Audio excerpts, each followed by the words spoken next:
ইয়া আইয়ুহাল্লাযীনা আমানু লা তাদখুলু বুয়ুতান গায়রা বুয়ুতিকুম হাত্তা তাস্তানিসু ওয়া তুসাল্লিমু আলা আহলিহা।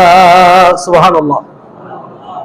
আল্লাহ পাক সুবহানাহু ওয়া তাআলা বলেছেন, ও আমার বান্দারা, ও ঈমানদার বিশ্বাসী বান্দারা, যদি তোমার ঘরের মধ্যে প্রবেশ করতে চাও, সর্বপ্রথম সালামের মাধ্যমে একটি পারমিশন নিয়ে নাও। সুবহানাল্লাহ।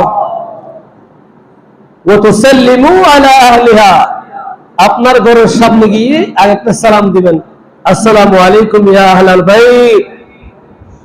এখন আমরা উঠে বলে গেছি, এখন বাহির থেকে একটা আওয়াজ দিই, ঈদ মুবারক। একজন ভাইয়ের সাথে একজন ভাই সাক্ষাৎ হয়, সাথে সাথে বলে দিই ঈদ মুবারক, মানে আসসালামটা দিই না। অথচ সালাম হচ্ছে আমার নবীর সুন্নত এবং আল্লাহর কোরআনের আদেশ, নবীর হাদিস দিয়ে প্রমাণ। এই সালাম ছাড়া কোনো বিকল্প নাই। এই সালামের মধ্যে অনেক হিকমত আছে। সর্বপ্রথম আপনার 10টি গুনাহ ক্ষমা হয়ে যায়, সুবহানাল্লাহ। আর 10টি আমলনামা, আপনার আমলনামার মধ্যে নেকির কাজ উঠে যায়, সুবহানাল্লাহ। যদি কোলাকুলি করতে পারি, একটি দোয়া আছে, এটা পড়তে পারি, আল্লাহুম্মা জিদ মুহাব্বাতানিল্লাহি ওয়া রাসূলিহি। এটা পড়তে পারলে আল্লাহ মুমিনদের কলবের মধ্যে মহব্বতটা আরো বৃদ্ধি করে দেন, সুবহানাল্লাহ। আর যদি ইনসাফ করতে পারি, হাত মিলাতে পারি, সেখানে একটা দোয়া আছে, ইয়াগফিরুল্লাহু লানা ওয়া লাকুম। এটা পড়লে আপনার সমস্ত সগীরা গুনাহ, ছোট ছোট যেগুলো আমরা গুনাহ করি, এই গুনাহগুলির সাথে সাথে কি হয়ে যায়, মাফ করে দেন, ঝরে যায়, সুবহানাল্লাহ।